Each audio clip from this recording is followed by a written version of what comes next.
I never knew that there was such thing as a 23 gauge pin nailer. And once I heard about one and got them, it was a real game changer.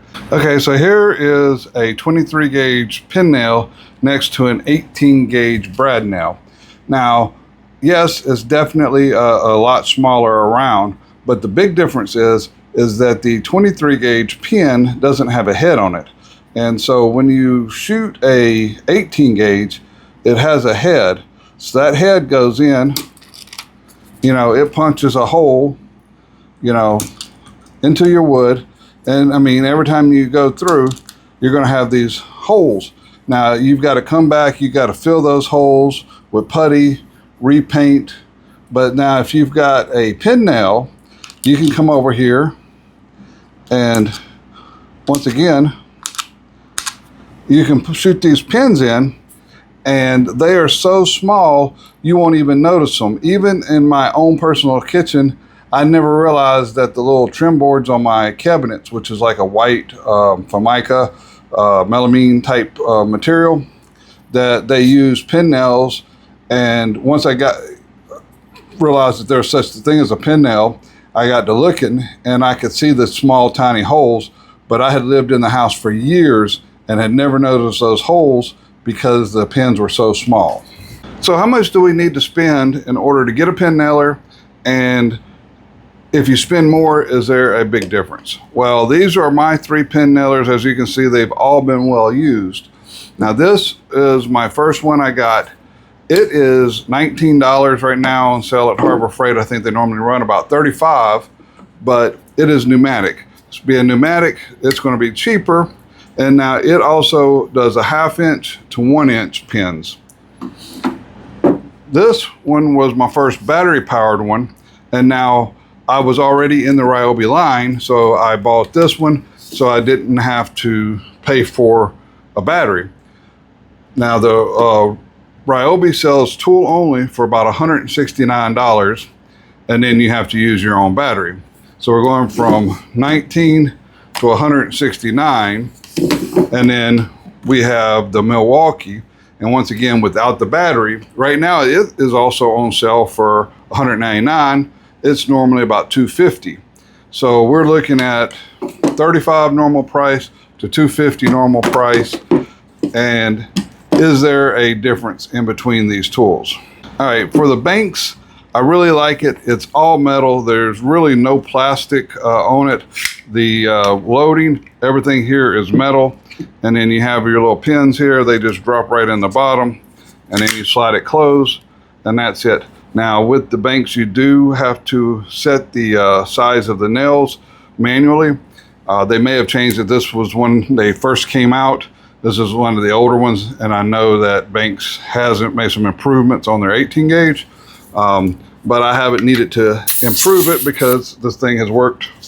And I mean, it's just a matter of, I mean, you can't even see. I mean, this thing is as fast as you can pull the trigger. I mean, it's shooting out.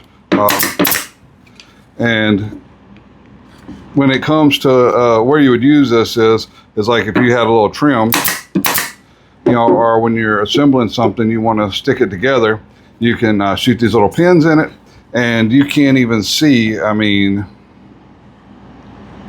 try to get this up to the camera here, but I mean, yeah, those little pins, they're just invisible. You can put a finish right over that, and you don't have to do nothing with it.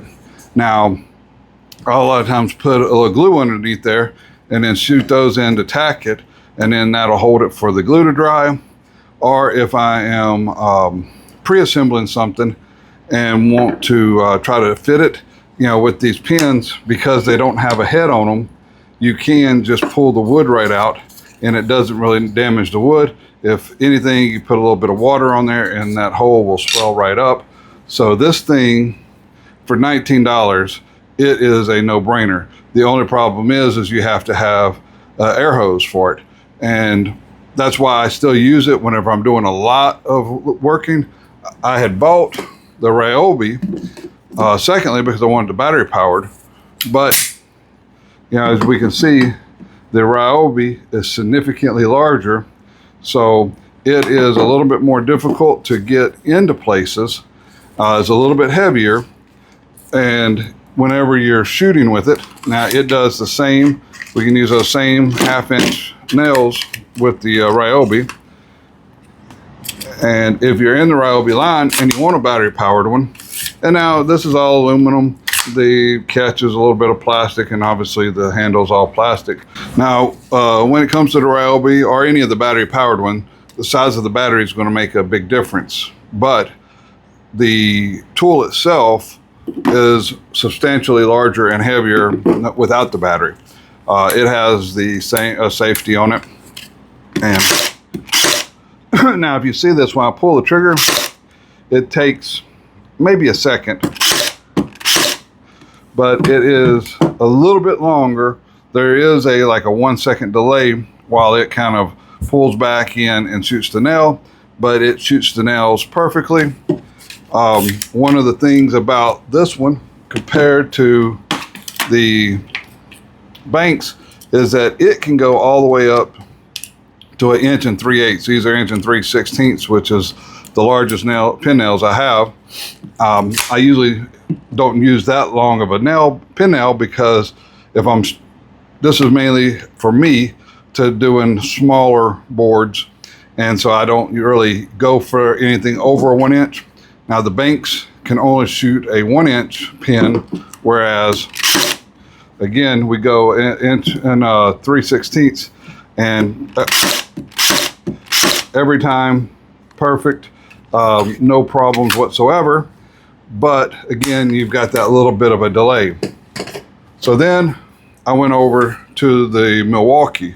Now the Milwaukee is about the same length this way, but it is a little bit taller, so it doesn't quite get into as small of a place as the Banks. So if I'm inside of a cabinet or something, I really do like the Banks.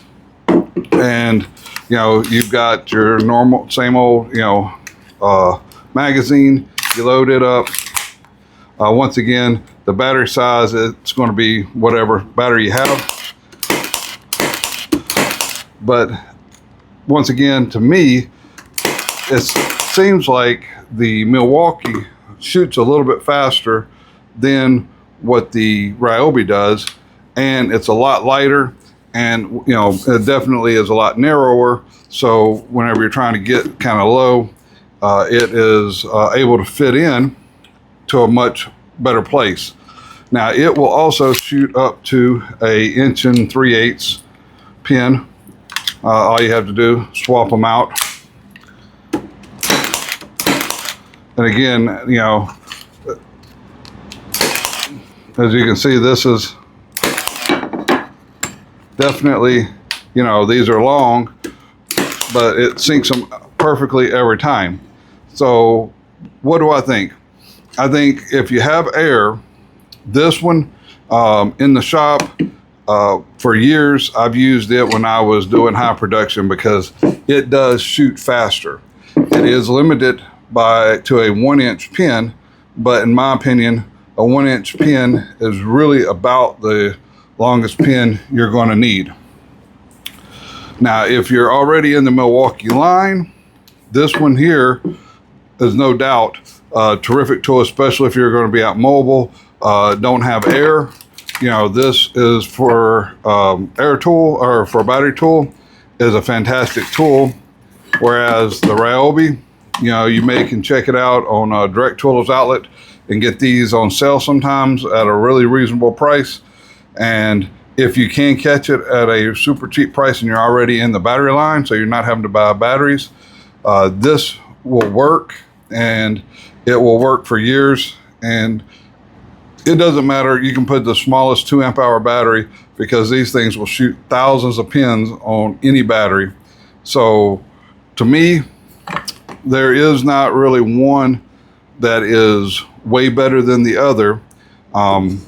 Obviously you got $20, 160, 170 to normally $250. So there's a huge variance in price, but they all do the same job.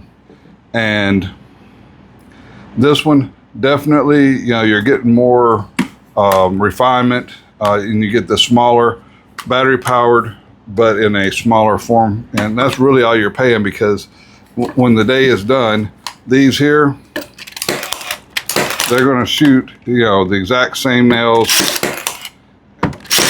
And, you know, you're really not going to be able to tell any difference whatsoever in the project, as long as this will fit into the space that you're trying to get it into. So if you have any questions about any of these pin nailers, or if you have any comments about pin nailers in general, leave them down below. Help everybody out. Definitely, if, you know, this one here is $20, and I have probably used this particular nailer more than these two combined, because this has always been my go-to, just because it seems to shoot faster and it's smaller. And with all three of these, I've never had any issues with not being sank all the way or sinking too far. You know, all three of the guns have operated perfect in my opinion. So it's just a matter of what battery platform you're already in, and, you know, do you have air, or do you need that versatility of the battery? You know, for me in my shop, I still will reach over and grab, you know, one of these battery powered ones, just so I don't have to have that air cord around, as long as I'm not working on a big project. If I got a big project where I know I'm going to be shooting a lot of pins, I'm going to go with this air. So until next time, I hope everybody has a wonderful day.